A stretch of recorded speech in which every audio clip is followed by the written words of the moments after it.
Hello and welcome to the British Chamber of Commerce Singapore's podcast channel. We're thrilled to present in-depth discussions on business, global affairs and news across Singapore, ASEAN and the United Kingdom. Thank you for your continued support and we hope you enjoy this episode. Hello and welcome back to the British Chamber of Commerce Singapore's podcast channel. My name's David Kelly and I'm the Executive Director here at the Chamber. Now, many of you may not know that I graduated with a degree in marketing and have held client-side roles where my responsibility was to utilise marketing for the growth of companies across financial services, wines and spirits, the marine and maritime industries as well before my career here at the Chamber. So I totally understand the how you need to know your market, how you need to know your products, and how you communicate those core elements for a winning strategy and how you grow your business. And that's something that we try and do here for our members at the Chamber. So I'm absolutely delighted to be welcomed by a world-leading marketing expert, Professor Byron Sharp, Director of the Ehrenberg-Bass Institute at Adelaide University. I'm hoping that we can use some of this session to unpick some of his experience in the marketing field as an opportunity for you, our listeners, to think about how you might be able to put some of his knowledge into your business. So Byron is joining us today to talk about the research he leads at the Institute and the 4-day executive development program, How Brands Grow Live for Executives, that is being held in Singapore this April. Byron, thanks so much for joining me. Can't wait to see you in Singapore. It's great to have you with us. Thank you. Yeah, it's. I love visiting. I love visiting Singapore. Super. So, just to kick us off, can you tell our audience who's tuning in right now why they should keep listening to this episode? What will they learn today from you? Well, I don't know. It depends. It depends on how much they know. But marketing is going through a revolution. It's like every other discipline. Once science touches that discipline, it changes it dramatically. And I don't. It's very easy to forget how new this is, right? I mean, even medicine wasn't really touched by science until sort of around World War II. And it has utterly changed. You know, I mean, I wouldn't be here. I think medicine saved my life at least once, saved my daughter at least twice. It's amazing the age we live in. And so science is coming to marketing, and I hope we get to chat just a little bit about that today. Superb. So you're the director at the Ehrenberg-Bass Institute, which is one of the world's leading research institutes into evidence-based marketing. You're also the author of How Brands Grow and How Brands Grow Too. There may be some tuning in who are familiar with your work, but can you just talk to us a little bit about your research, a little bit about your books, and sort of a bit more about your experience in this field? Sure. We had this wacky idea, and Andrew Ehrenberg too, who worked with us, that marketing's in the real world, right? And science is just the study of the real world, systematic study of the real world. So, why can't we just use the scientific method and look at marketing? And prior to that, there's a lot of stuff that's sort of dressed up as science. It's got the mathematics and things like that, and it looks scientific, but it isn't.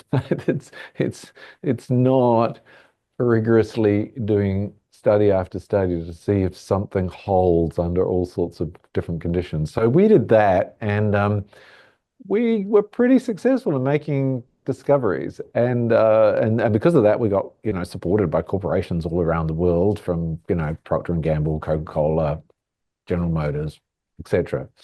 And we have advisory boards, and it's actually a bit of a shock. Our advisory board said to us, we don't sponsor you for your new discoveries. That was a big shock. You got like almost 100 scientists here beavering away on new discoveries. And they said, no, we want you to make those. But in actual fact, we're on this journey to embed evidence-based marketing in our organizations and to change.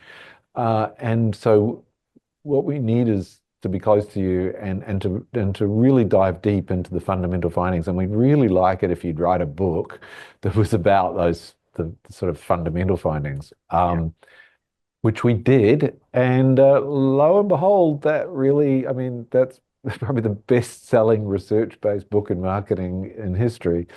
Yeah, really, people went, wow, this is, it's a little bit mind-blowing actually, but that is, I think science has always been like that. The real world, I like to say, is a very weird place, and you just cannot understand it by sitting in your boardroom and talking about it and theorizing. And when you go out and you do systematic evidence gathering, then you start to realize, wow, it is a a weird world, but we can make predictions. And you said you're sort of an ex-engineer. Yeah. The engineers, when science started, engineers were a bit like, well, what do we need this thing for? We've already built pyramids. But when the scientists were able to show them, no, no, look, we can predict stuff, right? We can predict, we can predict exactly when, this star will come up, when the moon will come up, when this tide will be. We can predict if you use this much energy and you point it in this direction, the missile will land there. Then engineers got really excited. This is really useful. And it's the same in marketing. You can only make predictions when you've observed the regularities. But once you've done that, wow, that is powerful. That's really powerful. So, silly question number one for the session with you is what is evidence-based marketing for Oh, those that might it's not a know? So, I mean, yeah, I'm just thinking that's a about really good question. well, I'm thinking about sort of my roles and thinking about sort of my past bosses that were always ROI generated, wanted to see absolute numbers and the data. That just seemed to be ingrained. So what tell me your Yeah. version of evidence-based marketing. Okay, no, that's not. Yeah, that's we've got some data, we've got some evidence, but it's but you don't have an evidence-based understanding of the world. So if I do the medical analogy, um, 100 years ago, medicine was utterly useless. I mean, more than useless, right? Doctors shortened your life, right? It really was, you know, you're best to like stay away from doctors, right? They so bad. Um, but they were evidence-based in the sense of, the doctor would ask you, like which arm hurts or, well, okay, what were you doing before the arm started hurting and what have you been eating? And, they would ask for some evidence. But the problem is they didn't have an evidence-based understanding of the world, how the way the world worked. I mean, they didn't even know, they didn't, they didn't even know about germs. They didn't, disease was thought to be spread by bad smells. And, people, in my book, I talk about just how many people, doctors killed by bleeding them, how multiple US presidents killed by their doctors. Um, they actually thought bleeding people did good because they had this theory of illness, which was from the ancient Greek humoral imbalance idea. Uh, so they had evidence, but they didn't have an evidence-based understanding of the way the world works. When you have that, you can then look at your everyday evidence that's coming in from your surveys or Nielsen or off your web servers and things, and you can understand it. Okay. So And it's some of that the evidence of what you might not know in the data set and sort of challenging some of that element as well. yeah, exactly. Or you're looking for expected patterns, and when you don't see that expected pattern, you go, wow, something weird is happening here, or there's a mistake in the data, but you know what to expect. Like doctors don't give pregnancy tests to men, and we have certain inbuilt expectations.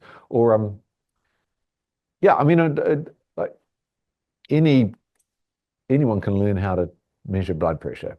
But what we pay a doctor for is that they go, that reading, given your age, given the medication you're on, given your gender, that's unusual, right? Because they've got a deeper, so they take the evidence, but they've got a deeper understanding of, basic things like how blood pressure works and what it does, etc. And that is quite new, and it's very new for marketing, right? In marketing, we had this sort of anything goes idea. You'd say, you know, what should a brand's loyalty metrics look like? And people go, oh, well, it depends what the brand's been doing. It's like, you sort of get to choose. You can drive that around and things. Mm. And it's like, well, can you? Because actually, what if it's more like gravity where it's sort of set and you can't? And people, I mean, that's quite a mind-blowing thought, right? What? turns out to be true. And and so knowing that is really important. No engineer, arrives in Brazil and goes, what's Brazilian gravity like? Because they know What what gravity is like. Brazilian, they know they can calculate escape velocity for anywhere on the world, and they don't have to relearn that. They don't have to go collecting. They don't have to go, well, let's do a survey. And that is the big change in marketing that is coming, right? And I think How Brands Grow was probably the book that sort of heralded that. And that's why we came to Singapore to do what we call How Brands Grow Live, because we spend 2 days diving really deep into the evidence and then translating that, because scientific evidence doesn't, you then use your creativity. Marketing's still a creative discipline, but you use your creativity, but in line with the evidence. Um, it's a bit like the way the architects nowadays, they still have to, if you're building a beautiful plane or a building or whatever, you still have to conform to Newton's laws of physics, right? It's not anything goes. Okay. So, I mean, a two-part question, I guess. One is, I want to hear more about your How Brands Grow Live here in Singapore, because it'd be great for our audience to sort of hear about that. But before you get onto that, how did you get into the evidence-based marketing piece as sort of an area of expertise? What was it that sort of really got you excited that felt, actually, I need to do a lot more research in this because there's something really here that can help marketers? Um, well, I think one during my master's, I was doing my master's on brand equity and what turned out to be like market-based assets. And I came across these articles written by this British professor, Andrew Ehrenberg, and they were really different. I remember I putting them in a folder of like, I think these are important, but they're weird, right? And then later, it started to dawn on me what he was doing, that he was, Andrew had a great line. So people think consumers are too fickle, there's all sorts of millions of causes. There could never be anything law-like. It could never be any sort of scientific laws in marketing. And then his reply was, have you looked? It's like, well, guess what? If you don't go look, you're never going to find. And guess what? I did look, and look what I found. And so he published in your listeners may know the journal Nature, which is the world's most famous scientific journal. And he published on marketing on that, saying, I think one of his articles was titled, "Even the Social Sciences Have Laws." And if you look, you can find them. And so, this is the start of the scientific revolution for marketing, which I think is much more exciting than, I mean, we've got some great technology happening, right? We've got an internet now and, AI and all sorts of interesting tech. Mm. But I think the scientific revolution is more important than those potential, tools. Strategy matters more than tactics. And you're here, I think the 7th to 10th of April this year. What's the program looking like? We've got some brilliant people enrolled. I mean, we did it last year and had it was, wonderful event, some very senior people. And I think the secret of it is, well, as I say, even if you've read How Brands Grow a dozen times, I guarantee you will learn something new. But it's more than just learning. It's the fact that you get to discuss with other, bright people, bright executives. Wait on. So what would this mean, and how could I use this to change my business, and how can I use it to change hearts and minds in the business? Mm. How can I get to the level that I can sort of teach this to people? I don't have to just say to them, trust me, it's in a book. That I can actually explain it to them why this what appears to be quite a weird thing is actually true. And then how could I collect my own evidence and go, oh, wow, okay, we see it for our brands too. Okay.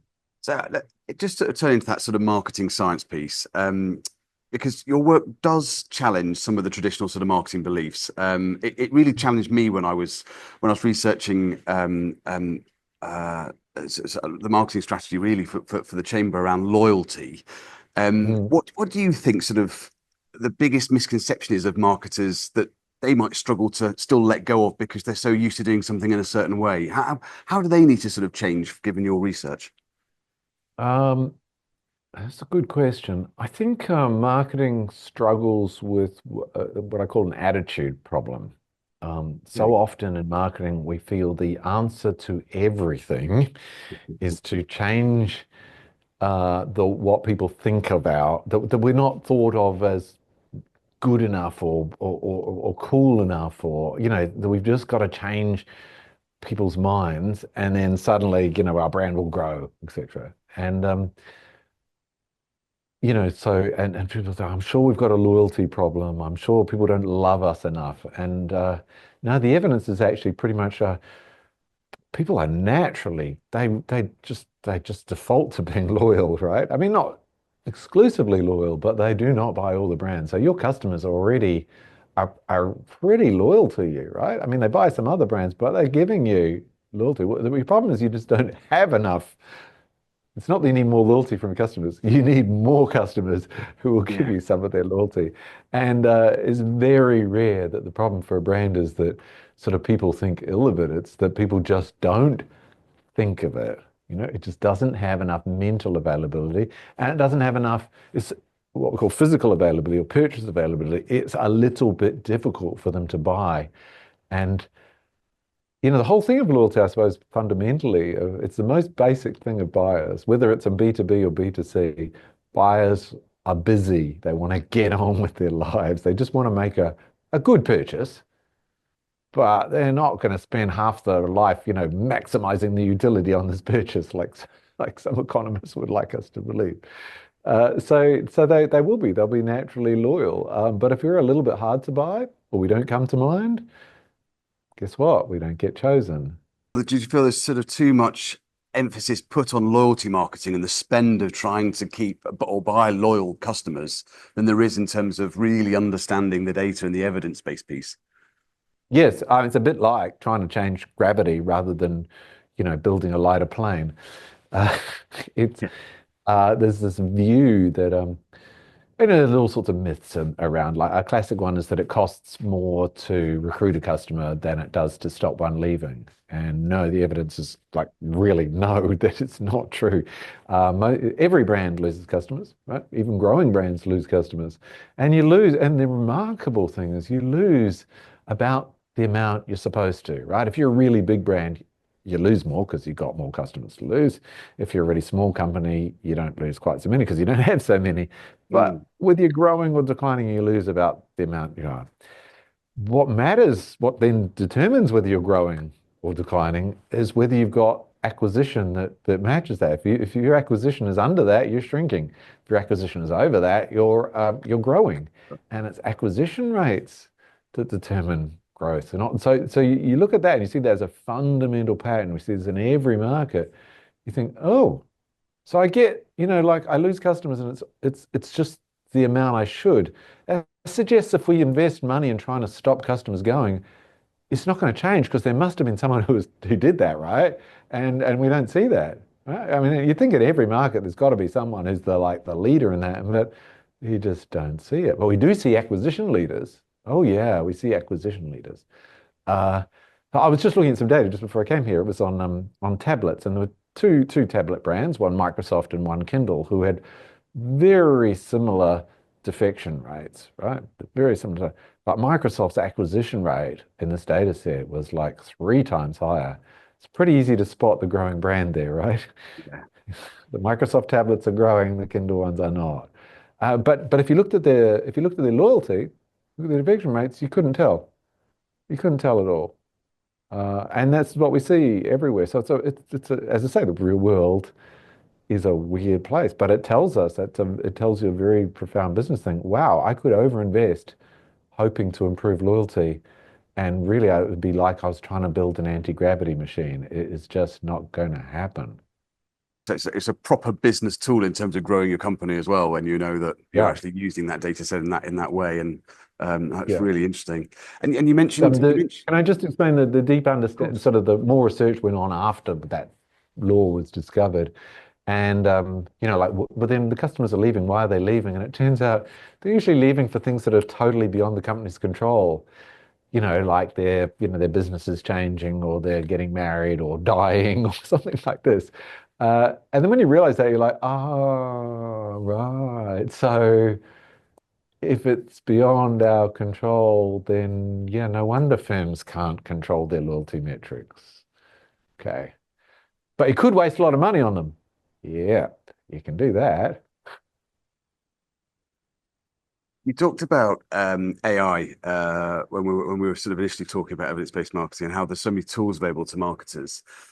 Hmm. In this digital age where it feels like we're personalizing everything and niche targeting potential customers to grow our businesses, how does that fit or not fit within your principles around evidence-based marketing, so that mass marketing broader reach approach? Well, um, yeah, so marketing science says if you want to grow, you have to reach anyone who could be a potential buyer, anyone who could buy from your category. Now, they're not all the same, so maybe you do have to do some personalization, right? So, Yeah. classic is geography, right? So, we're coming to Asia to do How Brands Go Live because there's lots of people in Asia. We're making it easier for people to buy. So, you do some tailoring for the differences. Do you need to go into hyper personalization? That's an interesting research question. So far, the research is no, you don't get much benefit.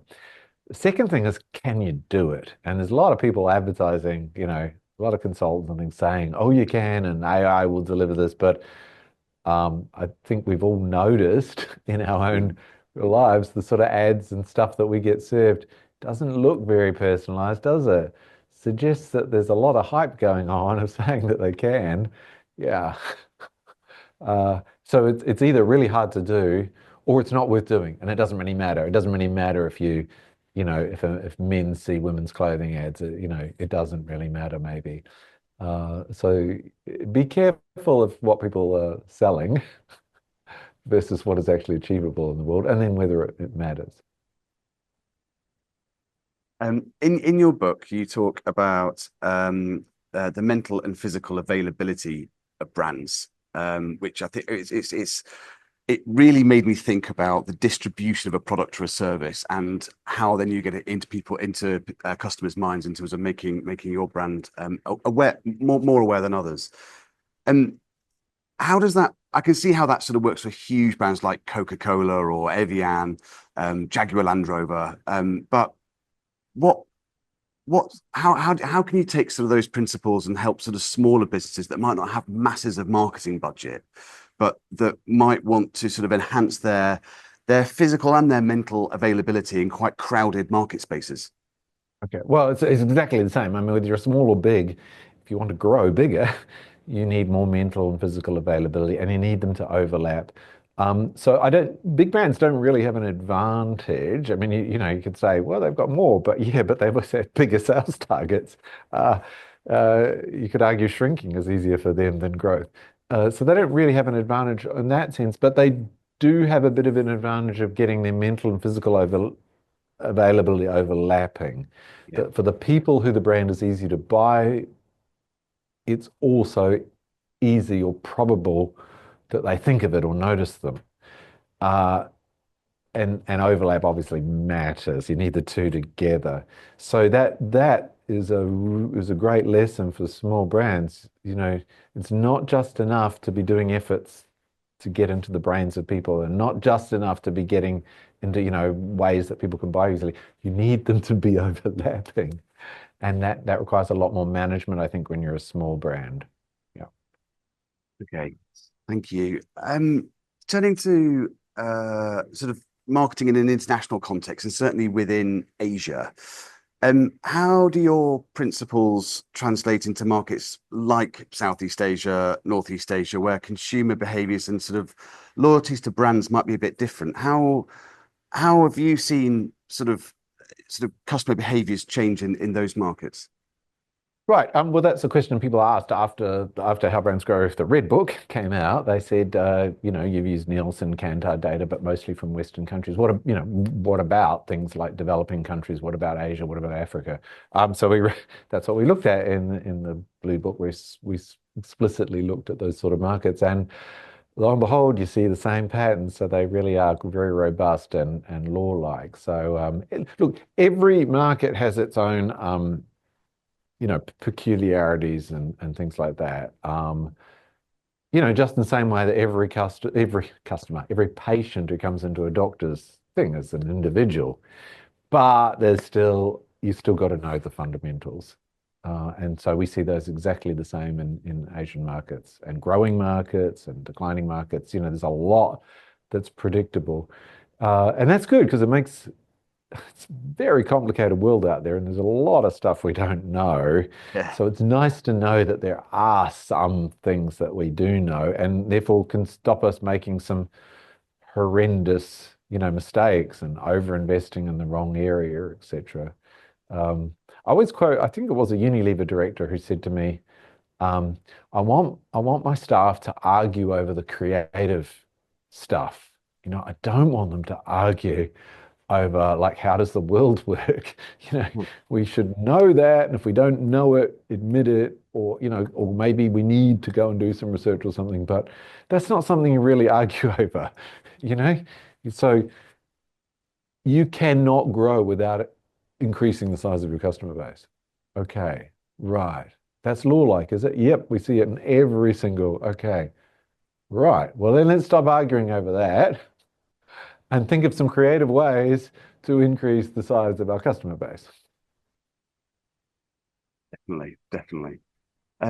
For I mean, we see here in Asia, there's sort of quite a heavy influencer based sort of strategy, using lots of social media, maybe targeting customers that you might not necessarily get access to in terms of your the brand availability in a different space. How does that work with sort of evidence-based principles and your marketing science? Is that a really important part of the marketing mix now in terms of making the availability of a brand wider and more targeted? Well, I think we've always had influencers, even if it was just your mum. Yeah.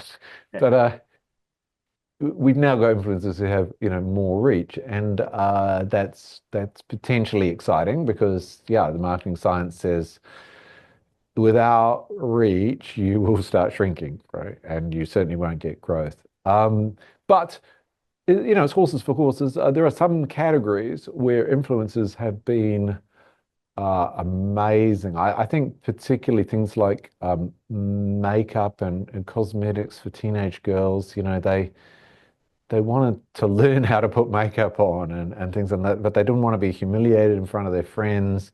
They didn't want to ask their mum. And then suddenly, oh God, they can just spend hours on YouTube in their bedroom, getting tutorials and So that was, I mean, the cosmetic companies of the world were thinking, oh my goodness, that was like, we never realized that. We should have been making, TV programs that were about like that. They just completely did not notice that. But in other categories, it's not such a not so it depends. It depends. But any marketer should be looking for, yes, within line with the fundamentals, which is, reach is not optional.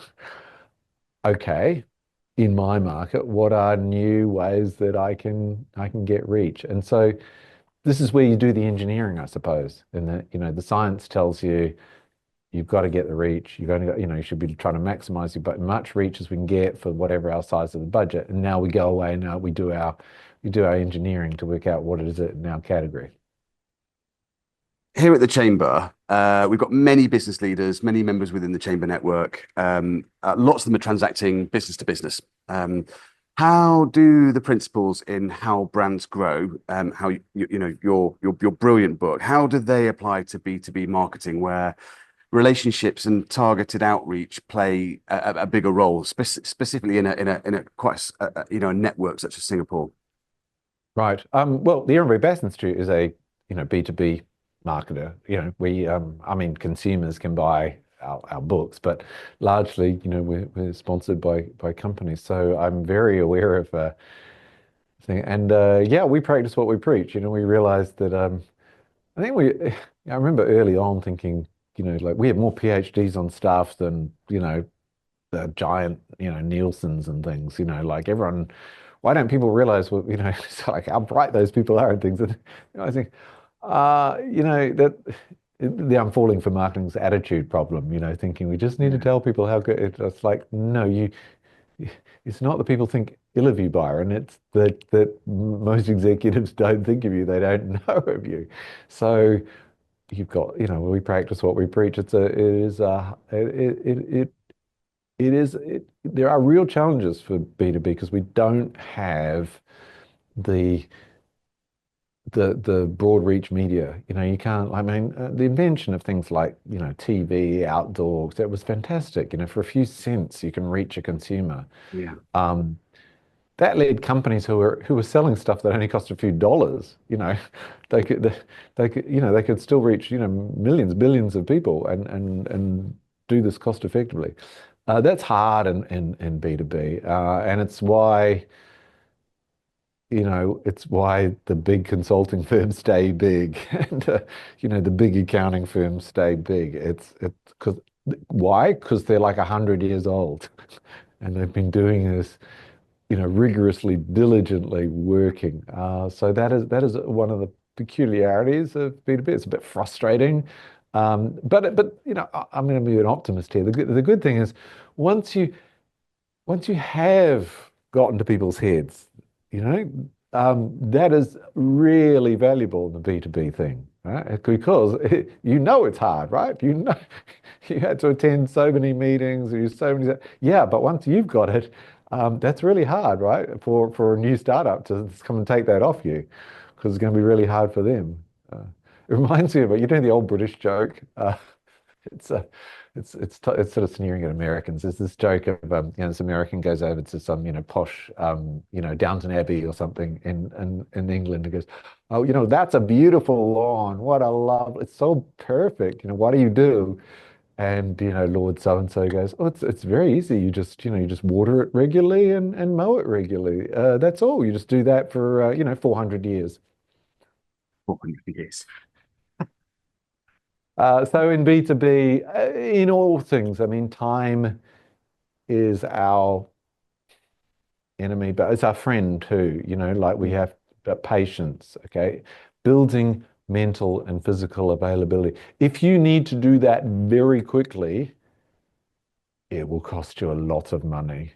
You will burn money. So pity the new movie that comes out that has to tell everyone in the country that the movie's on within 2 weeks, otherwise the cinemas stop showing it. That's really tough. Yeah. Um, so but in a B2B thing, you have to admit it's going to take a while before people realize, oh, you have this new product or something. You're going to have to work at it. Yeah. That's why the things like the chamber, I guess, are really useful. Yeah.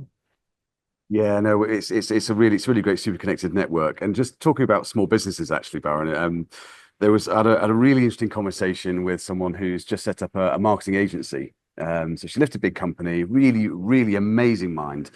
And I said, why did you set up a business? Why don't you go freelance? And she said, it's really simple, David. Uh, when I go and pitch for work, the price point is massively different between a company and an individual, and so therefore I can charge more. Really, really interesting. So just that piece around small businesses and how they're getting out there, and then how they can charge for their services, and the perception of those sizes of the organizations as well is really interesting. How when you're over here next month, how are people that attend How Brands Grow, what they're going to sort of pick up, and how can they integrate some of the knowledge that they are going to get over the 4 days that you're here into their businesses to help their brands to grow Well, that without sounds giving away all of your big. secrets, Well, obviously. they will, the great thing is that they will be in a room with people like me and other researchers, and so they can ask questions that they might, well, they probably just wouldn't have thought of, right? But as they're going through the thing and they're hearing other people, they'll suddenly think of questions and they can get an answer, right there on the spot. Yeah, And it is also about forming networks and alumni, yeah, and that you will meet people, from the Asia region, serious executives who, you will now, you'll know them for life. These are also people, are committed to delivering growth and want to bring evidence-based marketing into their organizations. So that is, a wonderful thing, as well as, of course, the knowledge is important too. But Yes. it's about putting those things together, I think, that makes it, great. No, we're looking forward to it. So, what advice would you give to companies that are expanding into new international markets? How should they sort of think about brand building from the start if they're looking at new markets to expand across Southeast Asia? I think anyone who's launching new products or going into new markets, and then you can't, well, I have to say, you can't wing it. I mean, really, just going, I hope we get lucky is a terrible strategy, Not a good right? strategy. Yeah, I mean, if you think of like, well, if you think of like the UK, UK is amazing retailers, right? You got amazing retail brands, very, very, very top people running, UK supermarkets like that. Mm. And then you look around the world at the sort of graveyard, particularly the United States, a graveyard of, their attempts to go in and launch there and then die, right? So you have to, so I really say to people, you have to understand the fundamentals, right? You really, yes, you need to be creative, but within the boundaries of understanding the scientific laws of marketing. You don't have the luxury of trying to wing it or getting a few things a little bit wrong. It's great to have look at back afterwards and go, oh, right, now I know why it failed. But we don't, you don't want to do that. It's quite difficult for smaller businesses, isn't it, to sort of think about certainly micro businesses when there's such a massive market opportunity in Southeast Asia and across Asia Pacific. A huge growing middle income market that's available for lots of companies, but the old sort of test it quickly, fail it quickly sort of model may not be necessarily the right approach when there's so many markets to look at Yeah. across the region. Sometimes it's you get one, sometimes you only get one chance. And particularly for Yeah, small. I mean, that is the advantage of the Coca-Colas and things have of this world, and that they can launch, fail, launch, fail, launch, fail, which they have done with multiple brands. But like, if your house is mortgaged, and yeah, you don't get second chances and things. So that's why I say, you need to understand how brands grow. have you worked or seen a brand that has surprised you about how it's grown across Southeast Asia, or that you've been really impressed with how they've created their physical and mental ability to scale their brand? Oh yeah, I mean, I was reading. Oh, no, I don't know the name because I just saw it. But a Wall Street Journal article on I think it said they were the biggest fast food outlet now, and had more franchises than McDonald's. And it's a Okay. bubble tea sort of ice cream thing that from China, and it's got this.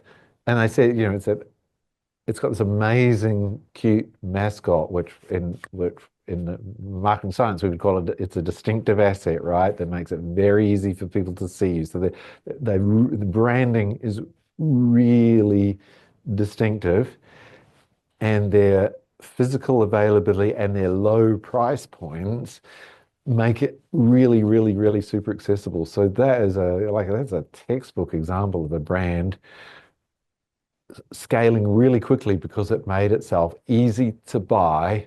Mm.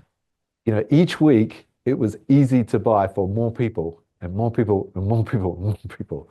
So yeah, there are some fantastic examples in Asia. And I was just talking about Coca-Cola. I was thinking actually today, Coca-Cola has totally missed bubble tea. Like when are they going to wake up and get into that? That is like they're too slow. Yeah.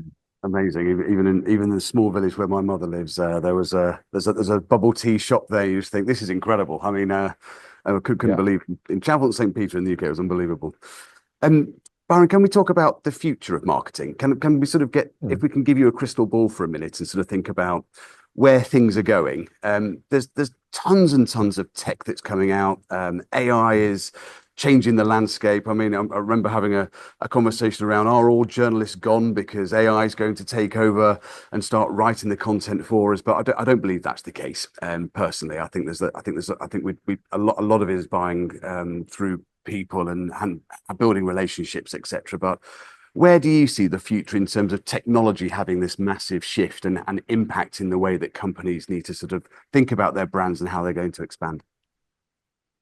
Well, first of all, we've got some of the best forecasting scientists in the world in the Institute, and they would tell me, Byron, it's really difficult. And you know someone's a good forecasting scientist if they say any prediction I make about the future is bound to be wrong. Um, okay, no. So we've actually written on this. The golden rule of forecasting is to be conservative. So and what does that mean? It means things like that well ingrained trends that are occurring now will probably keep occurring. So Mm, things like the world's going to get better educated mm, and wealthier, right? That is not, that's very unlikely to change. And in Asia, that is a seismic trend, right? I mean, gosh, the rise of the middle class in Asia has just been just astonishing, and that is not going away. So it's understanding those big structural things that really matter, and then trying to predict exactly. I don't know. Look, so AI is probably going to be like, the personal computer revolution. It's going to increase productivity, probably. That's probably going to be the main thing. It's going to invent new jobs, probably. Probably a lot more jobs than it makes redundant. But humans aren't going away. I don't think so. But yeah, we will. The world just gets wealthier and more productive, I think. In marketing, I don't know. I think in marketing, probably there's a bunch of stuff that we can automate, and I think the social media sweatshops will disappear. Where you know, I don't know, your job, work for IKEA and you have to do an Instagram post every day about, coffee tables or something. Um, yeah. I think we can probably automate that. Uh, but the in marketing's a messy business, and making decisions, really complex things about, growing mental and physical availability or going into new markets and new products and things. I guess we're just going to need smarter marketers.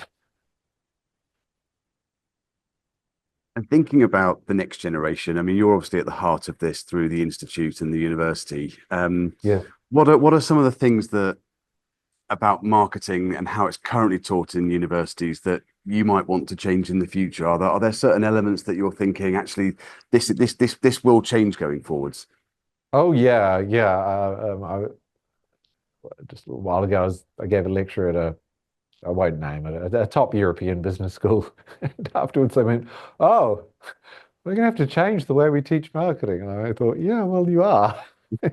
So that's good. There's just so many, I don't know, I mean, I loved my consumer behavior course when I did it. Yeah, It was lovely, but you look at the classic consumer behavior textbook, they're all called consumer behavior. This is interesting, isn't it? They teach differentiation, but actually they're all exactly the same. Uh, and they don't mean, they say there's consumers who buy stuff. Yeah. And then they talk about all this, mishmash of psychology theories and things like that, but they never actually tell you much about actual buying behavior. And things like that are just like, wow, that is such a glaring omission. In our university textbook, mm, in our buying behavior chapter, we actually document lots about buying behavior. We have a chapter on shopping behavior. This is missing from most marketing textbooks. It's like, yeah, there's a mention that there are stores. But what do people do in those stores? How fast do they shop? How many categories do they look at? Like how many items do they typically buy on a shopping trip? That is just all missing. And yet we do know the answers to those things. And they're important answers. They're really surprising answers. what next for your research? Are there any sort of areas of marketing science that you're exploring next? Well, lots, yes. So there's a lot of people here beavering away on all sorts of things, looking at things like, how advertising works, how pricing works. We've got some really interesting findings on pricing coming out shortly. Probably things that we're not famous for that sort of are in the Institute and known, and things that we will talk about in Singapore next month are things like how tiny brands grow, things like shopper behavior, things like how physical availability, in a modern world doesn't just mean, being in Tesco. It means things like, having that your app is on people's phones and things like that. So there's lots we still don't know about in marketing, which is good news for young people coming into the Ehrenberg-Bass Institute. But the good news is that we now do know some things. So it's a bit like, we're at the start of evidence-based medicine. We now know you don't bleed people, okay? Don't. Never. No, sometimes, no, never bleed people. Oh, okay. Right. We know some things, and that's really useful. So we know, it gives a sense of focus, I think, for marketers now, that there are some things that you now realize, I don't really need to fuss about that too much. There are other bigger, important things that will drive my business. Brilliant. Thank you. It's been brilliant to talk to you today. It's been really, really good to unpick some of your research, some of your thinking, and also some advice for our listeners. There is always a question we ask everybody on the podcast channel when they come on, which is, if we could manufacture and give you the British Chamber of Commerce Singapore's time machine, and with all of your knowledge and your experience and your learnings and your journey through life, you could take yourself back to a younger you. When would you go back? What age would you go back to, and what advice, with everything that you know now, would you tell yourself at that age? I don't know. I suppose it'd be useful to go back, when I was about 24 years old. I'd worked in industry. I had a marketing degree, I'd worked in industry, but I fell into the role of being a marketing manager for the university's commercialization company. And I realized, a classic marketing thing, you look at where's your revenue coming from? And I realized the revenue was coming from all the engineers and the physical science people. And I realized, right, it's because they make discoveries, and no one's making discoveries in the business schools. So maybe we should try that. And yes, it'd be pretty cool to, sort of tap myself on the shoulder and go, yeah, and it will work. Oh, superb. Look, it's been brilliant to talk to you. I'm a big follower of your work. And it's amazing to know that you'll be in Singapore from the 7th to the 10th of April with How Brands Grow Live. So a big shout out to our network to have a look at how they can enroll onto your program, because it's looking really exciting in terms of what they need to think about in terms of their business. But final question is, for those that are looking to attend, what should they tell their bosses to convince them that this is a must go on masterclass? Yeah, what a great question. It will give them the capacity to not only make good decisions, but also drive those decisions, actually make them happen. That's the difference. It's not like I think reading the book is great, but it doesn't give you that ability to sort of to teach it and to drive it. So it's learning about how to do evidence-based marketing. Awesome. Thank you so much. Can't wait to see you in Singapore in a few weeks. See you soon. Brilliant. Okay. Thanks, Byron. Bye. Thank you for tuning into this episode of the British Chamber of Commerce Singapore's podcast channel. Before you go, don't forget to subscribe and leave us a rating and review on Spotify, Apple, Google, and other podcast platforms. If you enjoyed this episode, please spread the word by sharing it across your network. For more information about the Chamber and what we do, visit our website at www.britcham.org.sg and tune in next time for a brand new episode.